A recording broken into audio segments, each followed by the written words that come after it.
आज का टॉपिक है रेशियो एंड प्रोपोर्शन। हम रेशियो एंड प्रोपोर्शन आपको बताएंगे। इस वीडियो को आप लास्ट तक देखिएगा। आपको रेशियो एंड प्रोपोर्शन से कभी भी दिक्कत नहीं होने वाली है। तो चलिए इस वीडियो को हम शुरू करते हैं।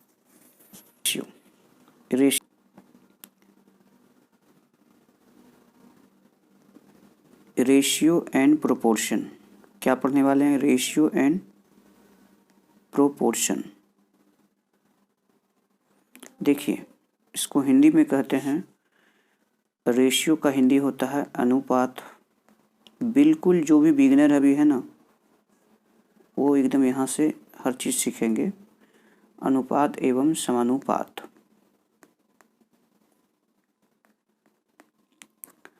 अब अभी हम पहले पढ़ते हैं रेशियो, उसके बाद पढ़ेंगे प्रोपोर्शन। ठीक है, तो आइए कॉपी पे हेडिंग डालिए ratio. What is ratio? Ratio किसे कहते हैं? लिखिए कॉपी पे। कॉपी पर हेडिंग डालिए रेशियो किसे कहते हैं। लिखिए, दो समान जाति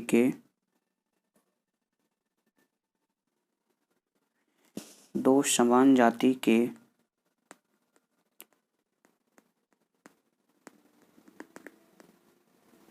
राशियों के बीच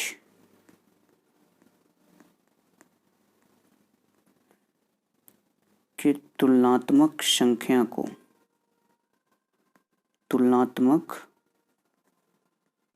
संख्या या अल्फ़ाबेट, है ना, नंबर या अल्फ़ाबेट को रेशियो कहते हैं। बिल्कुल आप बढ़िया से लिखिए। ठीक है, रेशियो कहते हैं। हम तो आपको मोबाइल पे लिख रहे हैं। दो समान जाति के राशियों के बीच के तुलनात्मक संख्या या अल्फ़ाबेट को रेशियो कहते हैं। अब संख्या या अल्फ़ाबेट, तो दो समान राशि के बीच तुलना संख्या या अल्फ़ाबेट को रेशियो कहते हैं। तुलनात्मक संख्या या अल्फ़ाबेट, ये एक चीज़ इम्पोर्टेंट है। मैंने क्या बोला? दो समान राशि के बीच, है ना, दो समान जाति की राशि होना चाहिए, और वो संख्या भी हो सकता है, वो अल्फ़ाबेट भी हो सकता है। जैसे एग्जाम्पल हम आपको दे रहे हैं। मैंने क्या बोला? दो समान जाति के, यानी कि नंबर को नंबर से तुलना करना है, और अल्फ़ाबेट को अल्फ़ाबेट से ही तुलना करना है। रेशियो का मतलब ही होता है तुलना करना। ठीक है, रेशियो का मतलब क्या होता है? तुलना करना। और रेशियो को हटाते हैं तो क्या करते हैं? बट्टा लिखते हैं। ठीक है, बट्टा में लिखते हैं। तो मैंने बोला दो समान जाति, यानी कि नंबर को नंबर से तुलना करना है और अल्फ़ाबेट को अल्फ़ाबेट से तुलना करना है। तो आइए देखते हैं। जैसे मैंने लिखा 4:2, तो यहाँ नंबर को नंबर से ही तुलना कर रहे हैं, संख्या को संख्या से तुलना करना है, वही रेशियो है। तो हम क्या कहेंगे? रेशियो हटेगा तो बट्टा लिखेंगे, यानी कि इसका क्या हो जाएगा? 2 हो जाएगा। ऐसा नहीं कि 4:B होगा, ऐसा नहीं होगा, या A:2, ऐसा कभी नहीं होगा। जब भी होगा तो A:B होगा, यानी कि अल्फ़ाबेट को अल्फ़ाबेट से, है ना, तुलना करवाएंगे, यानी A/B तुलना हो गया। ये तुलना करवा दिए, रेशियो हो गया। रेशियो का मतलब ही होता है बट्टा, तो A/B हो गया। तो जब भी होगा तो अल्फ़ाबेट को अल्फ़ाबेट से तुलना करेंगे और संख्या को संख्या से तुलना करेंगे। आपको रेशियो समझ में आ गया होगा। तो आइए अब हम कुछ आगे बताते हैं आपको। अच्छा, रेशियो हो गया, अब हम प्रोपोर्शन बताते हैं आपको।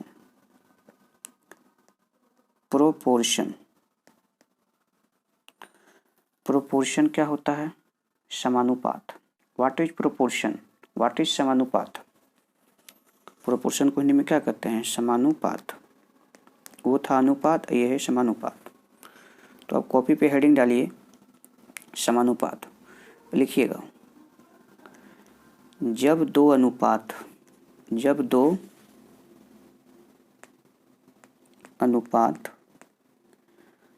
आपस में बराबर हो तो हम उसे समानुपात कहते हैं।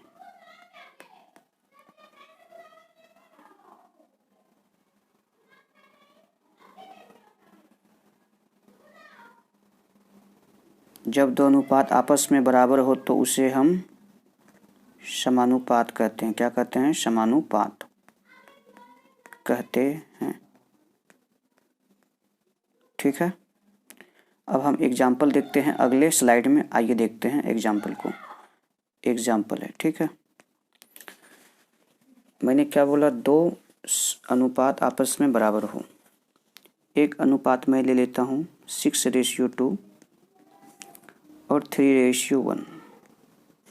ठीक है, ये देखिए एक अनुपात ये हो गया और एक अनुपात ये हो गया, एक रेशियो ये हो गया, एक रेशियो ये हो गया, यानी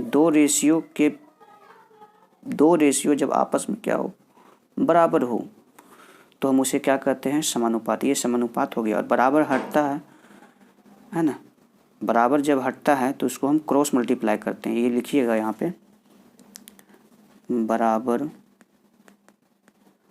हटेगा तो क्रॉस मल्टीप्लाई होगा, है ना, क्रॉस गुना करते हैं।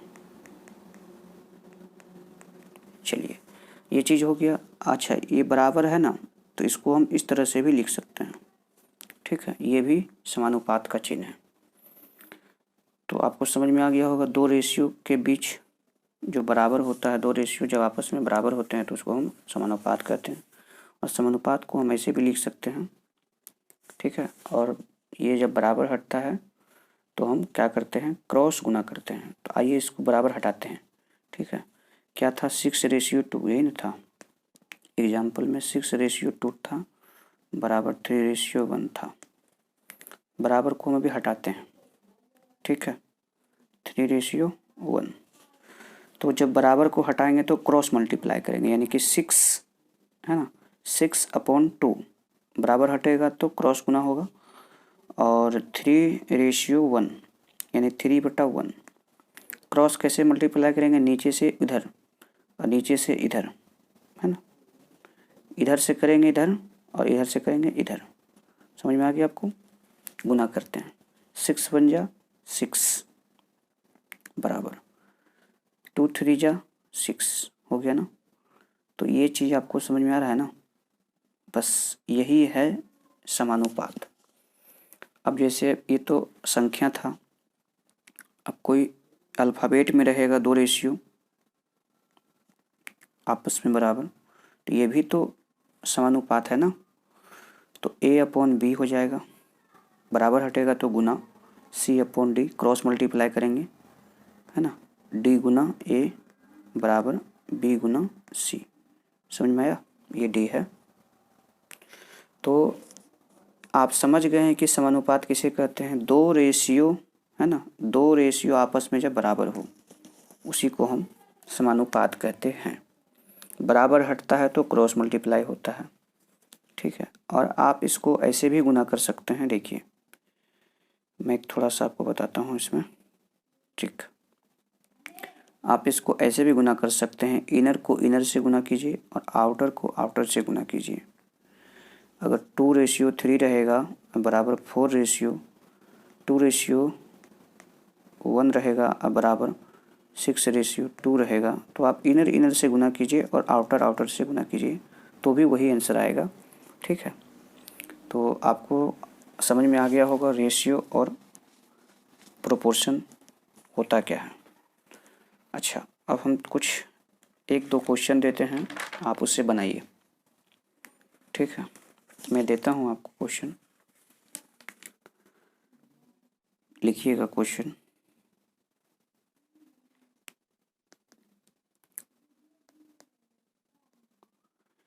दिए गए समानुपात में 3 पद 2 4 6 है तो चतुर्थ मतलब चौथा पद ज्ञात करें। देखिए बनाकर, अगर आपसे बनता है तो ठीक है, वरना मैं फिर बताऊंगा आपको। दिए गए समानुपात में 3 पद 2 4 6 है, तो चतुर्थ पद ज्ञात करें। रेशियो तो बड़ा आसानी से सीख गए हैं कि 2:4 होगा, तो हम, है ना, तो क्या करेंगे, 4:2 रहेगा तो हम क्या करेंगे, 4/2 कर देंगे। तो अब है तो वो नहीं, वो है नहीं, यहाँ है समानुपात। तो समानुपात को कैसे निकालेंगे, चौथा पद क्या हमको मालूम है, नहीं है, तो क्या करेंगे हम, देखिए ध्यान से देखिएगा तभी समझ में आएगा आपको। 2:4 बराबर 6 चौथा पद नहीं मालूम है, तो कैसे समानुपात बनेगा ये। तो आपको करना कुछ नहीं है, चौथा पद को x मान लेना, बस बन गया। इनर को इनर से गुना कीजिए, आउटर को आउटर से गुना कीजिए, आंसर आ जाएगा। 6 4 या 24 हो जाएगा। 2 को x से गुना कीजिएगा, 2x हो जाएगा। 2x बराबर 24, 2 को 12 से काट दीजिए, x बराबर 12 हो जाएगा आंसर। तो आप समझ गए होंगे इस तरह से क्वेश्चन कैसे बनता है। एक क्वेश्चन मैं आपको देता हूँ, ये लास्ट क्वेश्चन है, बनाइएगा, बनाइए। A/B बराबर 2:3, B/C बराबर 4:5, तो A/B/C क्या होगा, बनेगा, बनेगा या नहीं, बन जाएगा। देखिए कैसे बनेगा, मैं आपको बताता हूँ कैसे बनेगा इस क्वेश्चन। देखिए पहले तो ये क्वेश्चन है ना, और ये क्वेश्चन है, निकालना हमें क्या है, ये निकालना। तो पहले AB और BC को हल करेंगे तभी तो ABC का मान निकलेगा ना, है कि नहीं। तो आइए हल करते हैं पहले, ठीक है। A/B है तो मुझे पता है A/B होगा, बराबर 2:3 है तो हमें पता है कि 2/3 होगा, होगा कि नहीं होगा। फिर B/C है तो पता है B/C होगा, बराबर 4:5 है तो 4/5 होगा। बराबर हटता है तो क्रॉस मल्टीप्लाई होता है, बट हमें क्रॉस मल्टीप्लाई करना नहीं है, हमें ABC को बैठाना है ना, हमें ABC का मान बैठाना है, ठीक है। हमें ABC का मान निकालना नहीं है। ABC का मान क्या होगा, रेशियो में बताना है ना, तो रेशियो में बताएंगे हम। कैसे बताएंगे, तो A का मान अलग होना चाहिए, B का मान अलग होना चाहिए और C का मान अलग होना चाहिए, तभी तो हम A/B/C का मान निकाल पाएंगे। तो हमें तो पता है कि अभी A के मान 2 है, B का मान यहाँ 3 है लेकिन यहाँ 4 है, C का मान हमें 5 पता है, लेकिन B का मान हमें